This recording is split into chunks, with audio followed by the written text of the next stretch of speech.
Strap yourself in, because we're set up, switched on, and ready to go. Yes, sir. Reading you loud and clear. Clear. The clock has started. The clock has started. 5, 4, 3, 2, 1. Liftoff. We have a liftoff.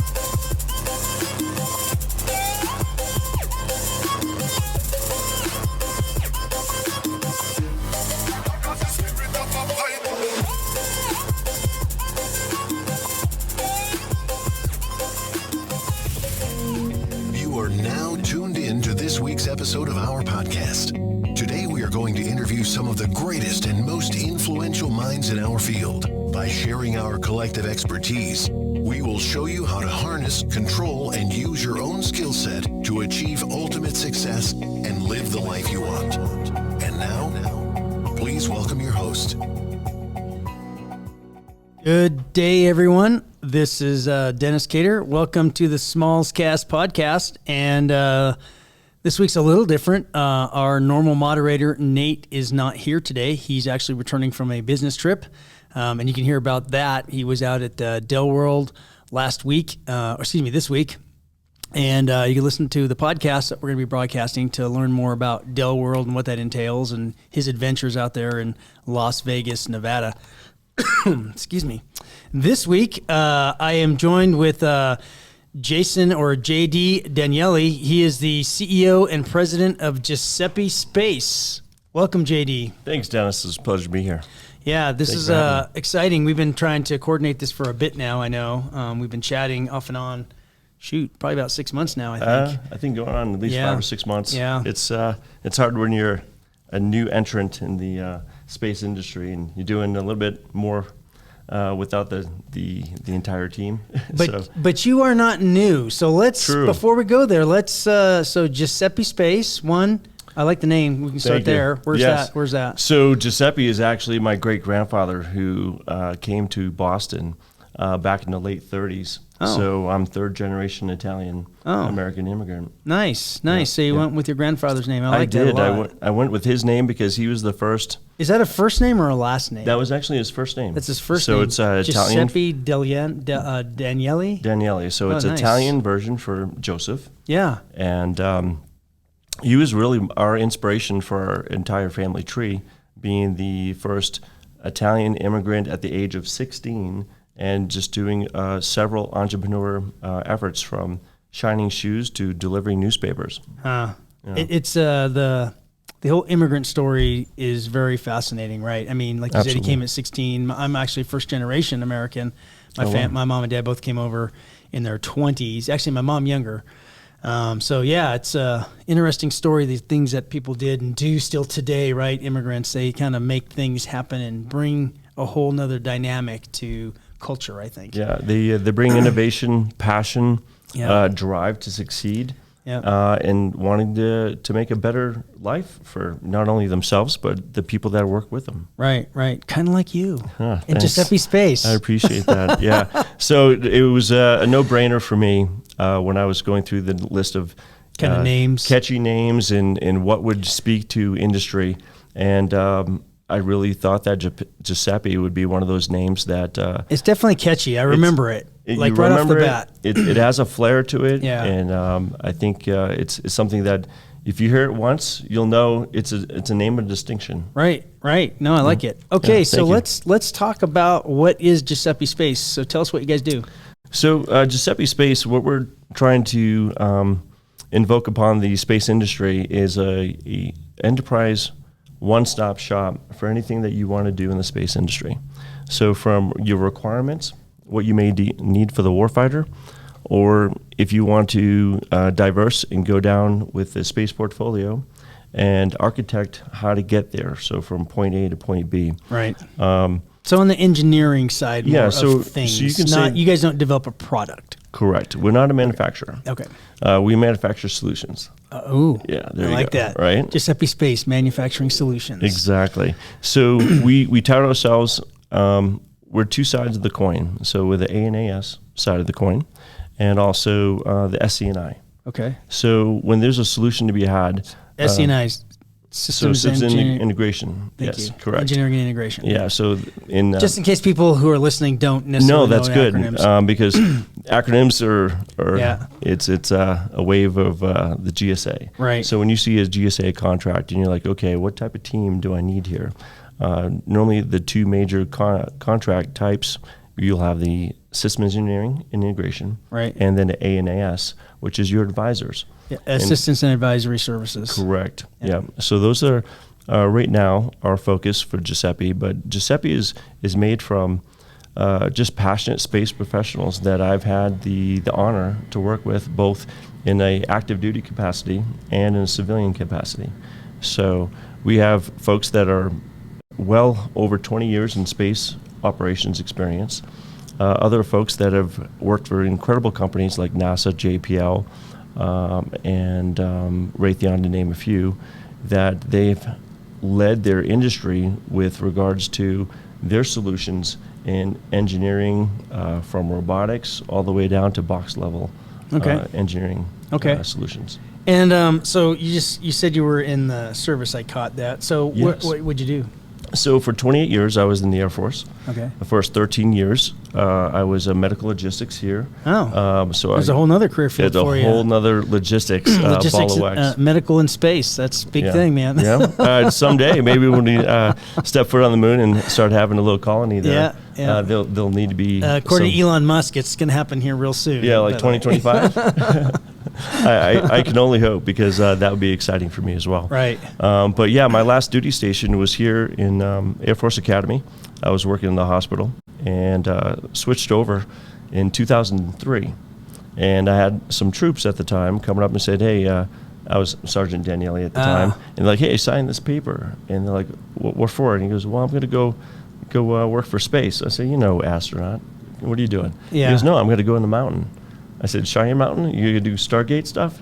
And so from that curiosity, I learned what my fellow coworkers were going into. And then a year and a half later, I followed their footsteps and Nice. cross-trained. So I was pretty fortunate. Yeah. It was meant to be. Yeah, nice. Yeah. Yeah, that's a whole nother career field, really. That's something very different. So what'd you do when you first crossed over? So when I first crossed over, I was I was actually supposed to go to Thule. And those military folks out there know Thule is a remote assignment, and it's probably not the most fancy assignment. Thule, Greenland. Thule, Greenland. Yes. Yes. And it's not too green, Yeah. from what I heard. Mostly white. So at the time, I talked to the career field manager, and he's like, "Well, I'm going to put you in Force Ops." And so Force Ops, Millstar, which is now flying Vance AHF, was my first space squadron. And That's out at Schriever, right? It's out of Schriever. Yeah. The first space commander I had was then Colonel Ronald Huntley, who's now retired Brigadier General. Right. And he's also supporting Giuseppe as an executive coach and mentor. Good. So it's a small world, but it's just another example of when you come across folks in this space industry, and that there's military people out there that have pioneered some of the technology and the solutions that we're working on today. You want some of that legacy experience on your team at all costs. Right.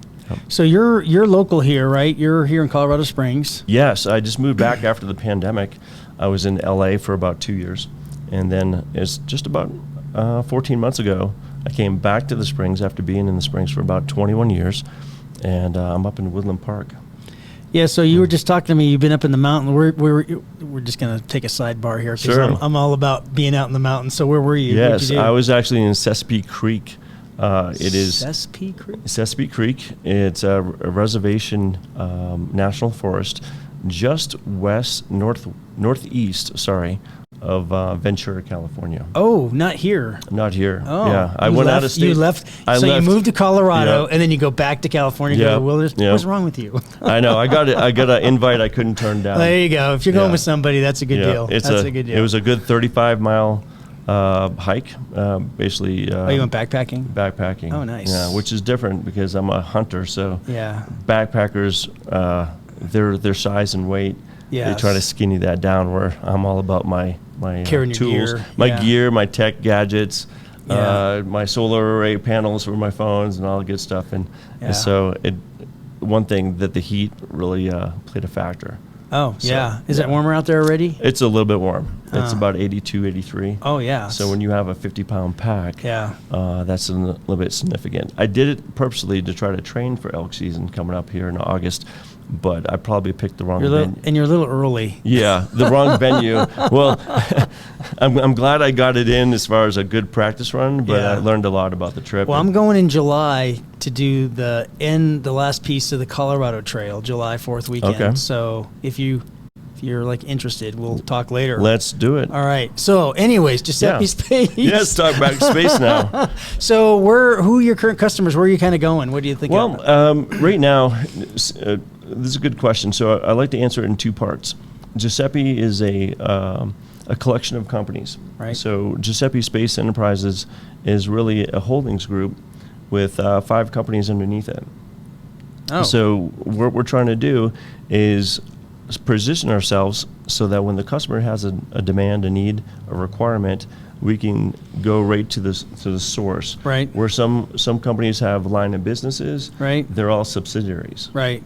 So we have an engineering company, Okay. Giuseppe Engineering, Giuseppe Civil Space, Giuseppe Joint Ventures, Giuseppe Consulting Group, and then soon we'll have a nonprofit.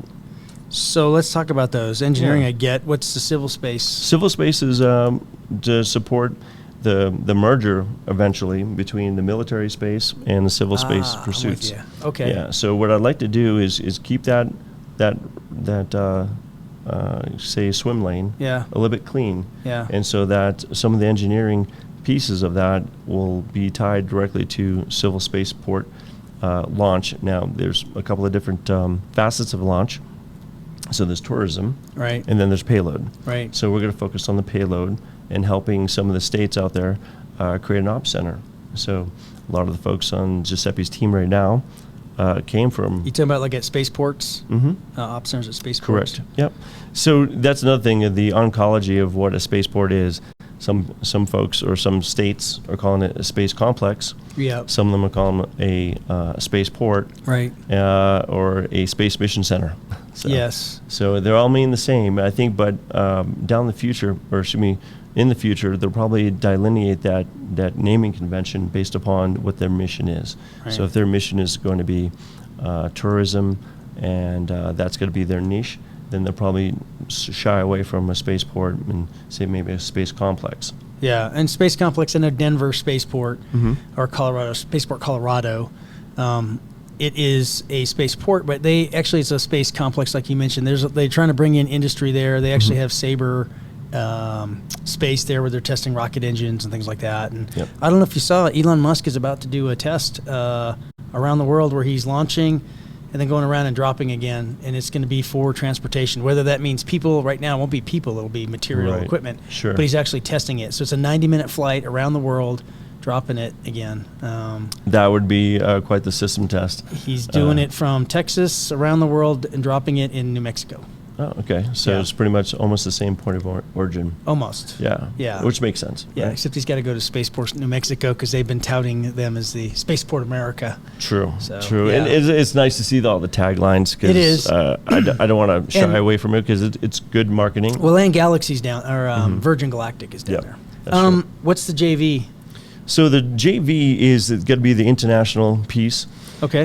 For those companies out there that have cracked that nut, a lot of the international work has specific. So international. Yeah, so mostly international.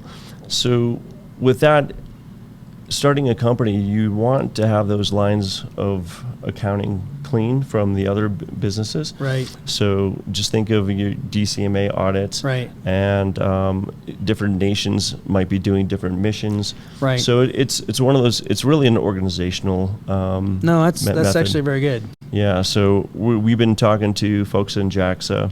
Had a couple conversations with folks during the Satellite 2022 event in DC. Just a couple weeks ago. hmm So I won't name the companies, but Right. we're talking to folks in Great Britain, Italy, and Bavaria, and hopefully soon maybe in Australia as well. Okay. Yeah, nice. they're opening up their SATCOM. If you noticed, probably about 3-4 weeks ago, Australia made a wonderful announcement saying, "Hey, we're opening the doors. We want to get into this business." Yeah, that's a pretty big business, and as space grows, again, as you know, there's more and more opportunities there. And then what? Finally, I get the consulting piece. What's the nonprofit?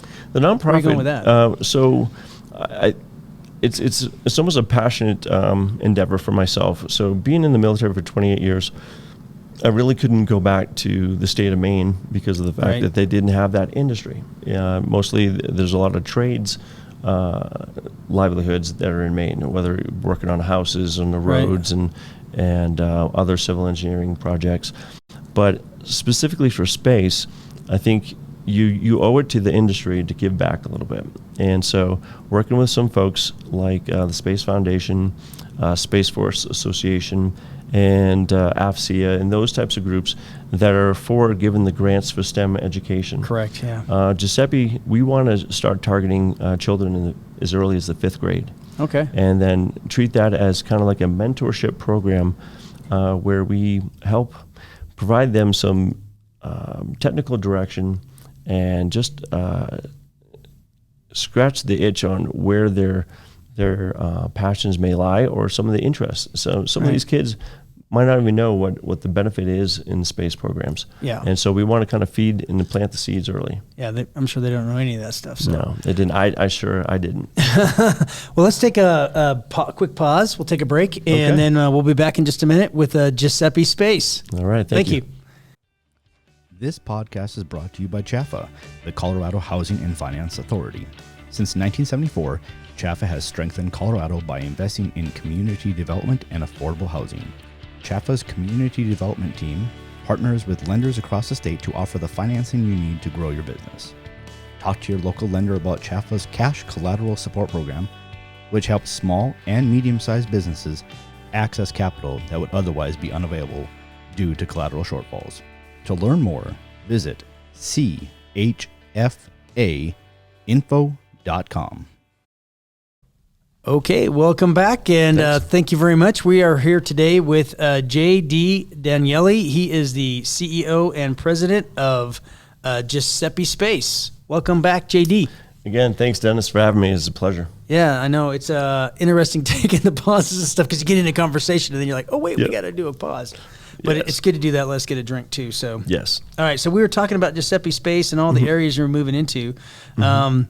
What's the one area that you're like most excited about that's kind of getting you going here? Well, I think I'm most excited of helping the SSC customer. Okay, Space Support Command out in Los Space Angeles. Systems, out in Los Angeles. They recently transitioned from being SMC under new leadership with General Gutlein, and they want to do a huge amount of I'd say new approaches on some of the solutions that they've been having. Right. Everybody knows about the SMC 2.0. Right. And what that did and did not do for the industry. And so where they're going now, I think it's definitely going to have more of an agile, no kidding approach, and a focus on some of the solutioning and where they're going to get from A to B. Right. And so I really, started out there with some of my previous assignments. I want to try to help finish that up and give them some good help. So where do you think, a big picture looking at things, where do you see Space Force, SSC in the next 5 years, say? Where do you, they are trying to make some big changes. I think that they're moving in that direction. Is there somewhere that do you think that this is really, they're going to move at the speed of relevance like they'd like to, or, are they still going to get hampered up in some things? Do you think that's going to happen? It's a good question. It's one of those things that, you look into your crystal ball and you look at the contracts that are being let. It's almost like trying to read the tea leaves. Yeah. The intent of the customer is honest and trying to help out the warfighter and the global users.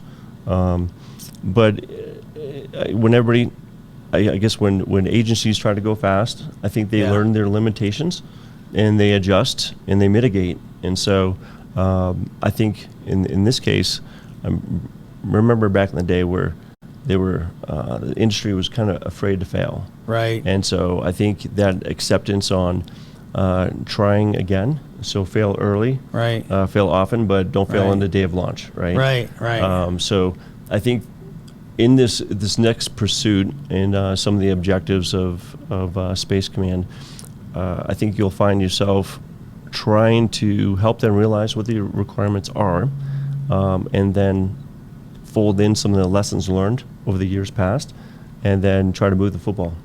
Yeah, no, I agree with you. I think that is exactly how it's going to play out here. We also support, my company that I work for also supports a lot of these efforts. And excuse me, I think things are moving rapidly and they are moving in the right direction. Yep. But as you said, I think things will, throttle and then go forward again, throttle and go forward. I think that's a good way to look at it for now. Yeah. And then on the civil side, you talked about maybe supporting operations centers, spaceports. Anything else happening out there that you guys are interested in? Right now in the civil space arena, I think there's technologies that are trying to help what the range and safety is trying to provide. A lot of good stuff going down to AFRL. If I remember some of the news articles, trying to have a biofuel. Yeah. I know that is going to be probably a topic of discussion at many FAA type industry days. So I only hope that both sides of that industry, not only the provider of suppliers of rocket fuel, but actually the rocket manufacturers themselves, try to retool the rocket bodies and try to accept some new technology. Right. Environmental impacts, I think, will always be in the back of the mind of the states that are trying to adopt a spaceport. They're always trying to mitigate that and make sure there's do no harm, if you will, to the environment. Right. So I think that's some of the what I would say the topics and mitigation efforts that will be probably going into civil space. So you have really stepped up with Giuseppe Space here recently, right? You're just a couple of years old, right? Actually, less than a year. Okay, so just last year.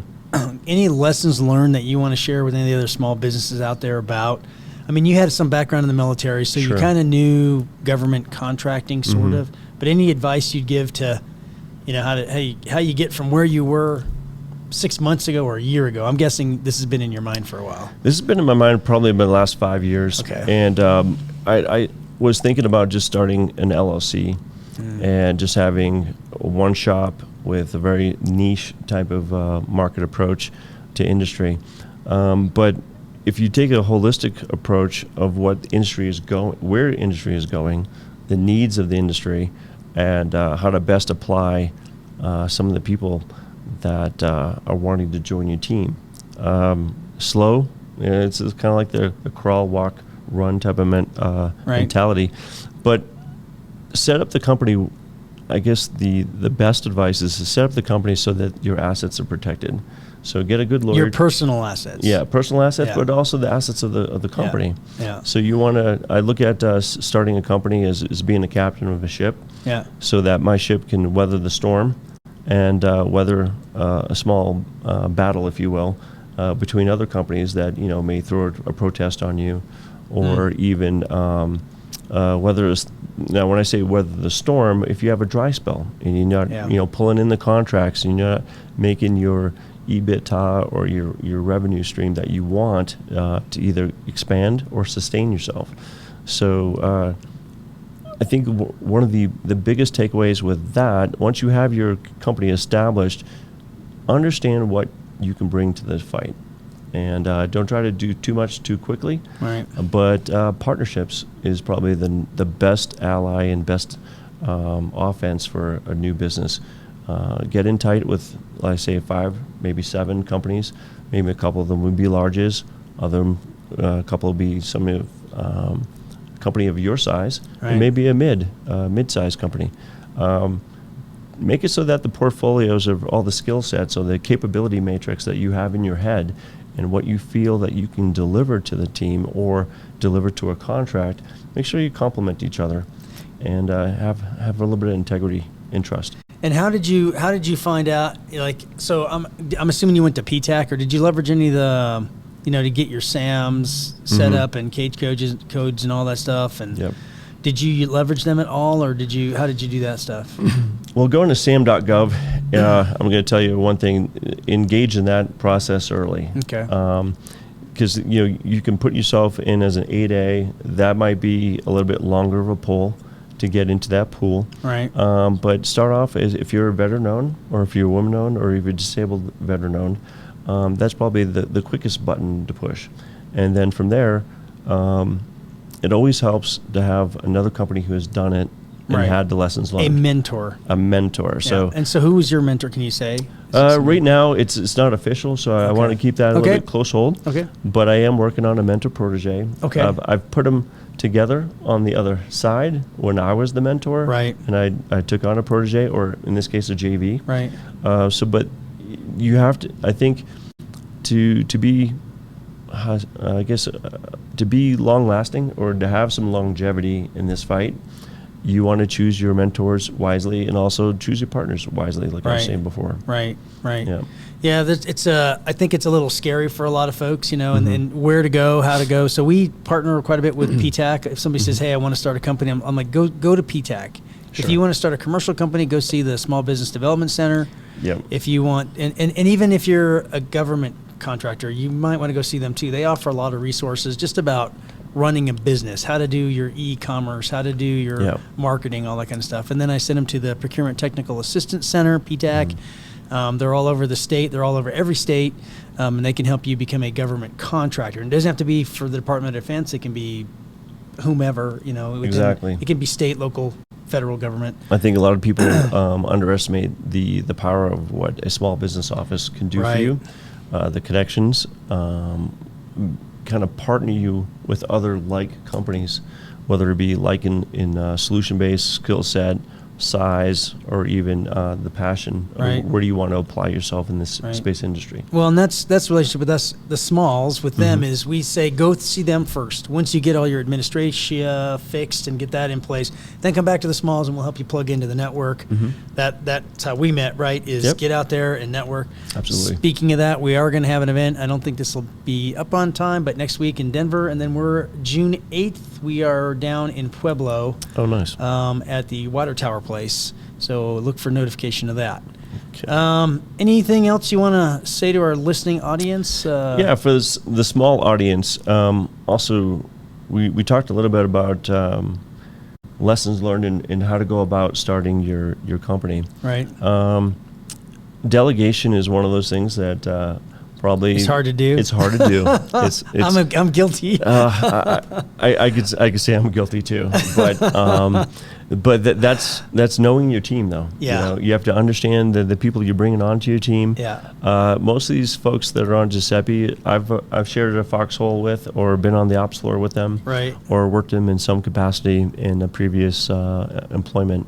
So the trust factor is going to be high. I know that if I'm out 2 or 3 days a week, or if I'm on travel, like I'm going to Huntsville on Monday, they have my back. And Right. you have to have an extension of your trust to them and understand where their strengths are and their weaknesses. But also as a good leader, I think it's also a good attribute to have is you want to try to squeeze, I guess you say, understand their potential and capitalize on that. Yeah. In other words, And let them run a little bit. let them learn. Yeah, and, Yep. and don't be so quick to lay down the law if something didn't work out according to Well, like plan. you said, you want to fail fast, but learn from it and move on. Exactly. Yeah. And so that's been that's probably the last 2-3 months have been really seeing some growth with Giuseppe. So we keep on going. Well, so how do folks get a hold of you? I got your web. No, actually, it doesn't have the website on here. Oh. Yep.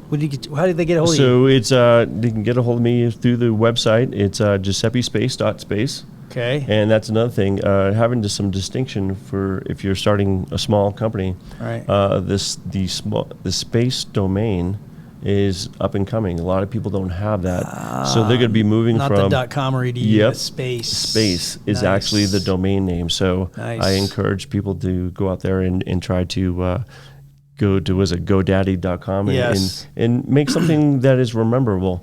So And the domains aren't very expensive either. no, it's probably like about $100. $4 a month. Yeah. And then that's with your protections. So before Giuseppe Space is GIU SEPPE. Correct. And so I'm JD at GiuseppeSpace.com. Okay. Because that's a little bit easier for the email. Yes. They're not accepting of the space. Well, I wrote domain down, yet. just so you know, I wrote down Giuseppe wrong earlier. I'm like, how do you spell it? So it's GIUSEPPE.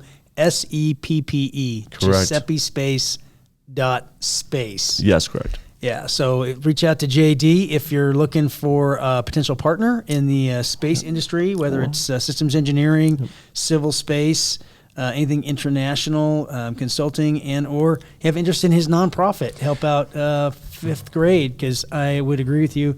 I think that would have been so cool if somebody had come to my classroom absolutely. to talk this stuff. You know, Yeah. it just would have been something. Yeah.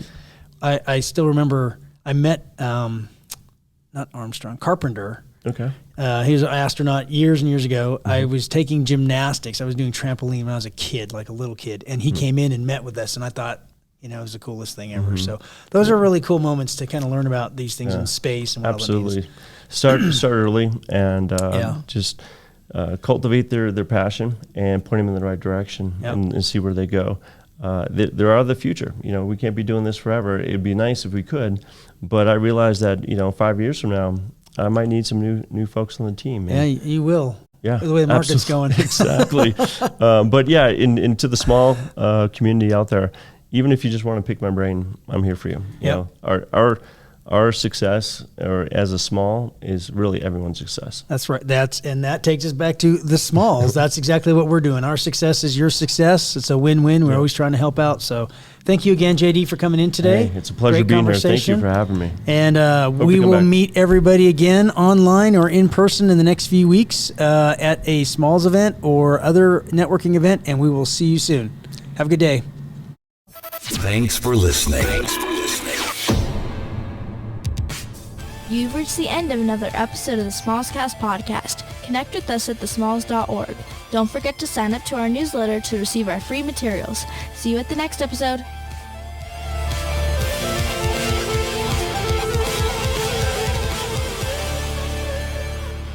See you at the next episode.